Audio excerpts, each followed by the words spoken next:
सर्वसामान्यांच्या हक्काचा आवाज जागर जनस्थान। नाशिक शहराच्या सर्वांगीण विकासासाठी आणि येणाऱ्या कुंभमेळ्याच्या पार्श्वभूमीवर राजीव गांधी भवन येथे महापौर हिमगौरी आहेरडके यांच्या अध्यक्षतेखाली महत्त्वपूर्ण बैठक पार पडली आहे। यात विविध क्षेत्रातील समिती सदस्यांची हजेरी लाभली।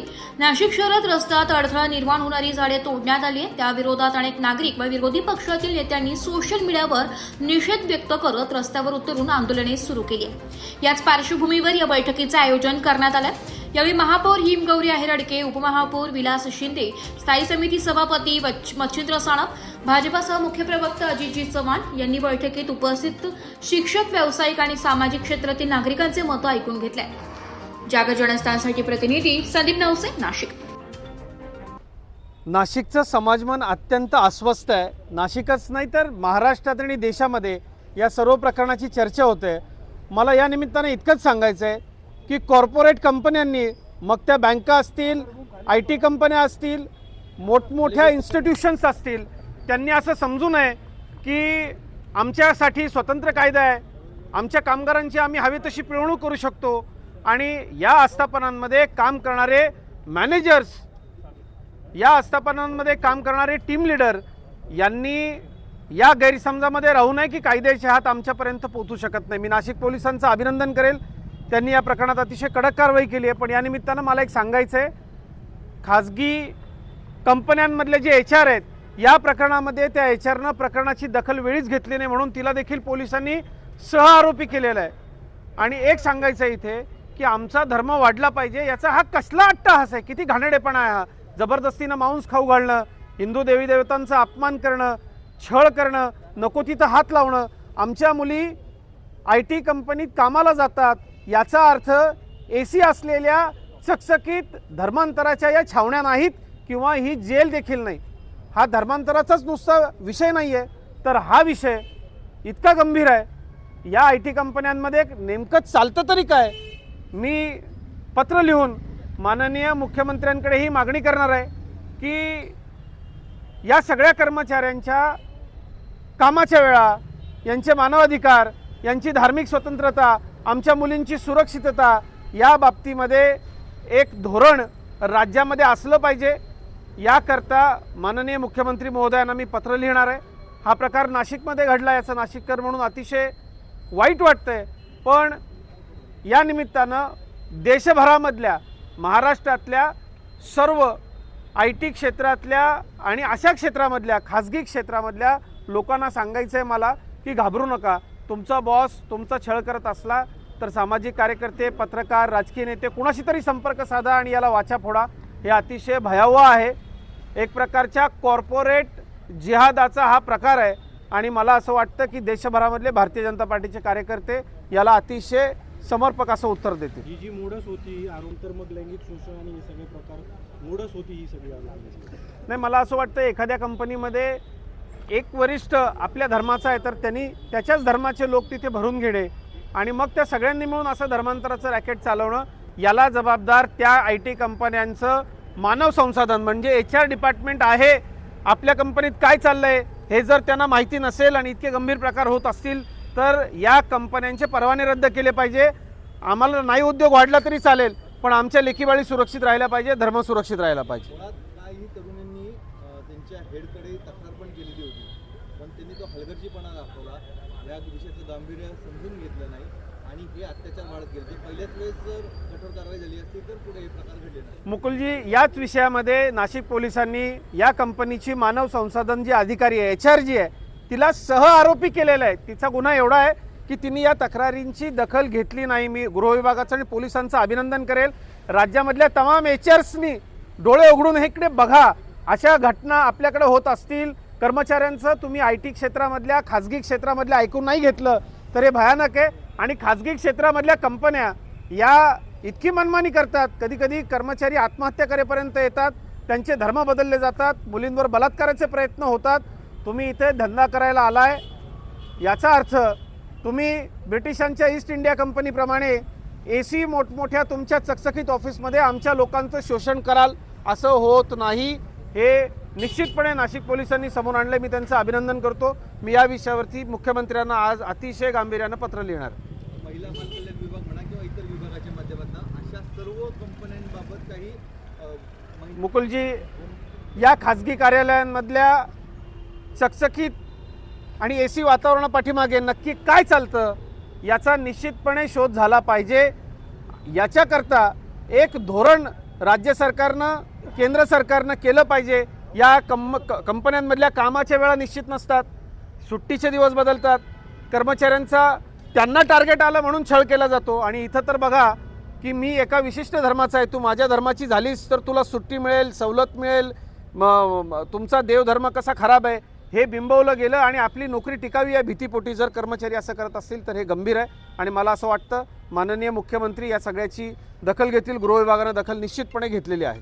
हिंदीमध्ये एक सरकार तुमचं आहे, तुम्ही अनेक कमिट्या तयार केल्या त्यापूर्वी. सरकारने महिलांच्या खाजगी आस्थापनांमधल्या महिलांच्या सुरक्षेसाठी काही समित्या नेमल्या. कमिट्या त्या काय करत होत्या मग इतके दिवस? नाही, विशाखा समिती सगळ्याच ठिकाणी आहे, परंतु काही IT कॉर्पोरेट कंपन्या आपल्या इथं समित्या करत नाहीत.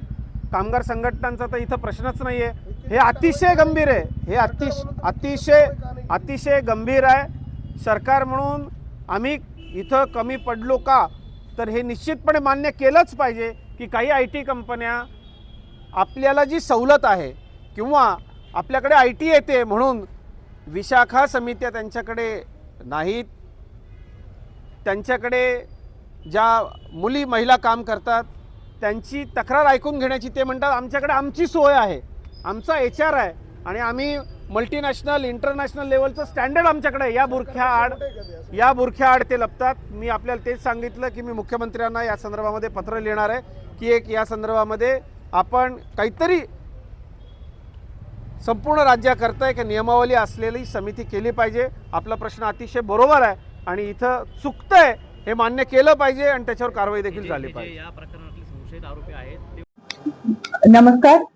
आज खर तर सुमारे 2 तासापासून नाशिकच्या प्रगतीवरती आणि येणाऱ्या कुंभकाळामध्ये नाशिककरांच्या काय अपेक्षा आहे या जाणून घेण्याकरता एक बैठक इथे, जे नाशिकमध्ये चांगलं योगदान ज्यांनी केलं आहे, मग ते शिक्षण क्षेत्रातले असतील, अतिशय चांगल्या शिक्षण क्षेत्रातल्या संस्था, NGO, इंडस्ट्रियलिस्ट, त्याच्यानंतर क्रेडाई असेल, आयमा, नीमा, त्यानंतर अनेक महिलांचे NGOs, मग गुरुजी रुग्णालय असतील, भोसला मिलिटरी स्कूल असेल, असे सगळ्यांचे प्रतिनिधित्व करणारे सगळेजण इथे उपस्थित होते. आणि नाशिकच्या विकासामध्ये कैक वर्षापासून ज्यांचं हातभार लाभलेला आहे असे सगळेजण आज खर तर नाशिककर म्हणून इथे या बैठकीला उपस्थित होते. आम्ही सगळेजण इथे एकाच गोष्टीवर बोलत होतो की आपल्याला नाशिकची ही जी कुंभमेळ्यातली जी प्रगती आहे ती शाश्वत करण्यासाठी आपल्याला काय काय उपाययोजना करायच्या आहेत. मग प्रामुख्याने याच्यामध्ये जो मुद्दा इथे आला तो होता की कुंभमेळ्यात येणारे यात्रेकरू असणार आहेत, आपण त्यांना काय दाखवणार आहोत. आपल्याला स्वच्छ, सुंदर, हरित नाशिक आणि सेफ नाशिक, एक प्रोटेक्टेड नाशिक अशी पण एक नाशिकची जी ओळख आपल्याला द्यायची आहे. मग हे करत असताना जे काही ट्रॅफिकचं नियोजन आहे ते कशा पद्धतीने करावं लागेल. रिंग रोड होणार आहे, येणारे जे ट्रॅफिक आहे ती आत्ताची लोकसंख्या आणि येणारी अजून जे बाहेर न येणारे आहेत लोक, त्यांना कसं सामावून घेता येईल, रिंग रोडवरनं बाहेरची ट्रॅफिक कशी करायची आहे पार, आणि अशा अनेक मुद्द्यांना खरं तर हात घातलं. व्हॉलेंटियर्स कसे असणार आहेत, हेल्थ सुविधा काय देणार आहेत, असे अनेक मुद्दे इथे उपस्थित झाले. पण प्रामुख्याने एकमुखाने या सगळ्यांनी एक गोष्ट सांगितली की नाशिकची प्रगती थांबता कामा नाही. कुठल्याही पद्धतीचा उहापोह करून, स्वतःकडे ओरड करून हे जे काही लोक नाशिकच्या प्रगतीला एक थांबवण्याचं काम करत आहेत, आता आपण म्हणतोय की कुठल्याही प्रकारचं अतिक्रमण हे खरं तर नाशिककरांना नको आहे. वृक्ष जर रस्त्याच्या मध्ये येत असतील तर ते सुद्धा एक प्रकारचं अतिक्रमण आहे. आणि नक्कीच या सगळ्यांनी त्याचं वृक्ष तोडीबद्दल नाही पण लागवडीबद्दल दिवस जो आहे तो आहे 22 एप्रिल. आणि त्या ठिकाणी आपण बघताय की आपले सन्माननीय कुंभमेळा मंत्री जे आहेत आणि सन्माननीय देवेंद्रजी फडणवीस आपले मुख्यमंत्री, गिरीश भाऊंनी तर इथे आधीच 16,000 झाडं लावलेली आणि तो संकल्प पूर्ण केलेला आहे. आणि त्यांच्याच पावलावर पाऊल ठेवून खरं तर आम्ही नाशिककर म्हणून पुढे येऊन आपलं नाशिक हरित कसं राहील आणि नाशिकाचं जे टेम्परेचर आहे ते कमी कसं होईल आणि नाशिकचा ग्रीन कव्हर कसा पुढे वाढत जाईल यावरती सगळ्या नाशिककरांनी एकत्रित येऊन काम करण्याची गरज आज सगळ्यांनी दाखवली. प्रत्येक इन्स्टिट्यूट, प्रत्येक संघटना ही झाडं लागवड करण्यामागे आणि त्याच्यात सक्षम आहे. पण आज नाशिक महानगरपालिका एक पालकत्व म्हणून या सगळ्या गोष्टीकडे कुंभच्या दरम्यान पाहते आहे आणि नक्कीच प्रगती म्हणजे डेव्हलपमेंट आणि एन्व्हायरमेंट या दोन्हीचा संगम आणि सांगड जर आपल्याला घालायची असेल तर नाशिकची प्रगती न थांबता ग्रीन कव्हरेज वाढवण्यासाठी सगळे नाशिककर एकत्रित येऊन जास्तीत जास्त वृक्ष लागवड करणार आहे. येणाऱ्या कुंभमेळ्यात ह्या एका वर्षात सगळ्यांनी असा संकल्प केला आहे की 22 एप्रिलला वसुंधरा दिवस आहे 2024 ते 22 एप्रिल 2027 या एका वर्षात सगळ्याच संघटनांनी एकत्रित येऊन नाशिकचं ग्रीन कव्हर वाढवायचं आहे, नाशिकचं टेम्परेचर कसं कमी होईल यावरती काम करायचं आहे, स्वच्छतेवर काम करायचं आहे आणि एक नवीन रूप नाशिकला, नाशिकमध्ये येणाऱ्या लोकांना आपण हे करून दाखवू शकतो. एकत्रित येऊन आपण जसं सगळ्यात लहान मुलांना शिकवतो की आपण वेगवेगळे झालो तर आपल्याला जो रिझल्ट पाहिजे आहे तो मिळू शकत नाहीये. आपल्याला एकट्याला पुढे जायचं असेल तर एकटं चालावं लागतं, पण सगळ्यांना बरोबर घेऊन चालण्याचं जे यश आहे ते खूप मोठं असतं आणि म्हणून नाशिककर म्हणून सगळ्यांनी एकत्रित येऊन नाशिकला हरित बनवण्यासाठी आम्ही संकल्प केला आहे. नमस्कार, मी गौरव ठक्कर, अध्यक्ष क्रीडा नाशिक मेट्रो. आज आपले महापौर लाडके हिमगौरीताई यांनी आम्हाला इथे निमंत्रण केलं. कुंभमेळ्याच्या याच्यावर कशी डेव्हलपमेंट नाशिकच्या याच्यावर चर्चासत्र होतं आणि आय थिंक अतिशय चांगला इनिशिएटिव्ह आहे. या निमित्ताने फक्त एकच गोष्ट सांगतोय की क्रीडाय नाशिकच्या सपोर्टनी क्रीडाय नॅशनल नाशिकमध्ये रिफॉरेस्टेशन ड्राईव्ह सुरू केलेला आहे आणि त्या ड्राईव्ह अंतर्गत यावर्षी 3.25 लाख झाडांचं जे आहे फॉरेस्टेशन आपल्या दरीमातुरी एरियामध्ये आपण करणार आहोत. 66,000 झाडांचं प्लांटेशन ऑलरेडी झालेलं आहे आणि टोटल या रिफॉरेस्टेशन ड्राईव्हमध्ये in the next 3 to 4 years CREDAI नॅशनलच्या माध्यमातून साधारण 15,000 एकरचं रिफॉरेस्टेशन इथे होणार आहे. थँक्यू. नाशिक शहराच्या माननीय महापौर हिमगौरीताई आडके यांच्या दालनात आज अत्यंत सकारात्मक अशी बैठक पार पडली. या बैठकीचं मुख्य कारण जे येऊ घातलेला कुंभमेळा आहे आणि जे सस्टेनेबल ग्रोथ आपल्याला ज्या अनुषंगाने करायची आहे त्या संदर्भात ही बैठक होती. तर Nashik industries and manufacture association जी 16,000पेक्षा जास्त उद्योगांचं प्रतिनिधित्व करते, या अनुषंगाने आम्ही इथे 2 महत्त्वाचे मुद्दे मांडले की जे विकासाचं जे धोरण आपण नाशिक महापालिकेमार्फत जे अवलंबलेलं आहे त्याची सस्टेनेबिलिटी हवी. म्हणजे आपण जे विकास कामे करीत आहोत ते आत्ता फक्त कुंभमेळ्याच्या दृष्टीने न करता भविष्यात सुद्धा नाशिककर म्हणून म्हणून आपल्याला कसं त्याचा उपयोग करता येईल त्या अनुषंगाने ही कामे झाली पाहिजे. त्याची क्वालिटी अत्यंत चांगली राहायला पाहिजे. आणि दुसरं सर्वात महत्त्वाचं जे आज आपण बघतोय का अत्यंत मुख्य असा मुद्दा नाशिककरांसाठी झालेला आहे की आपल्याला नाशिक हरितसुद्धा ठेवायचं आहे आणि विकाससुद्धा साधायचा आहे. या अनुषंगाने आपण जिथे झाडांचं आपल्याला प्रॉब्लेम येत आहेत, रस्ता रुंदीकरणासाठी म्हणा किंवा अडथळे रस्त्यांसाठी आहेत, तिथे आपण ते झाडं जर आपण तिथे त्या ठिकाणी काढणार असो तर Nashik industries and manufactures association म्हणून आम्ही सुद्धा एक दायित्व या ठिकाणी घेत आहोत की एक उद्योजक एक झाड अशी संकल्पना आम्ही राबवणार आहोत आणि 16,000 उद्योग या माध्यमातून 16,000 झाडांची आम्ही लागवण या ठिकाणी करणार आहोत असा संकल्प आम्ही या ठिकाणी करीत आहोत. आणि प्रत्येक नाशिककरांचं जे स्वप्न आहे, जे इच्छा आहे की आपलं नाशिक स्वच्छ राहावं, हरित राहावं, यासाठी आम्ही सुद्धा आपण महापालिकेमार्फत आपण काम करणार आहोत आणि आपलं नाशिक हे हरित आणि ग्रीन कसं राहणार आहे त्यासुद्धा आम्ही काम करणार आहोत. तर मी माननीय महापौरांचं या ठिकाणी अभिनंदन करतो की त्यांनी ही मीटिंग घडवून आणली आणि असंच आपण प्रगतीपथावर नाशिक आपण ठेवूया आणि आपलं नाशिक स्वच्छ आणि हरित कसं राहील यासाठी आपण सर्व प्रयत्नशील राहूया. धन्यवाद. आज नाशिकच्या महापौरांनी जी काही मीटिंग बोलवली इथे सगळ्यांना, आम्हाला सर्व क्षेत्रातली मान्यवरांना आम्हाला बोलवून आज कुंभमेळ्यासाठी काय केलं पाहिजे याचा आमच्या सर्वांकडनं जो विचार घेतला त्याच्यासाठी पहिल्यांदा महापौरांचा अभिनंदन आम्ही सगळेजण करतो. कारण येत्या कुंभमेळ्यामध्ये ज्या काही अडचणी येणार आहेत त्या फक्त कुंभमेळ्याच्या नसून नाशिकच्या विकासासाठी कशा उपयोगी ठरतील यासाठी त्यांनी आमची सगळ्यांची मतं जाणून घेतली. त्यामध्ये हरित नाशिक, सुंदर नाशिक कसं बनेल या दृष्टीने आम्ही सगळ्यांनी त्यांना योग्य तो विचार दिलेला आहे. आणि नाशिकमध्ये आमच्या महिलांसाठी आम्ही एक क्लस्टरची सुद्धा मागणी त्यांच्याकडे केलेली आहे. तर आणि एक टेक्स्टाईलसाठी काहीतरी प्रयत्न व्हावा ही पण एक मागणी आहे.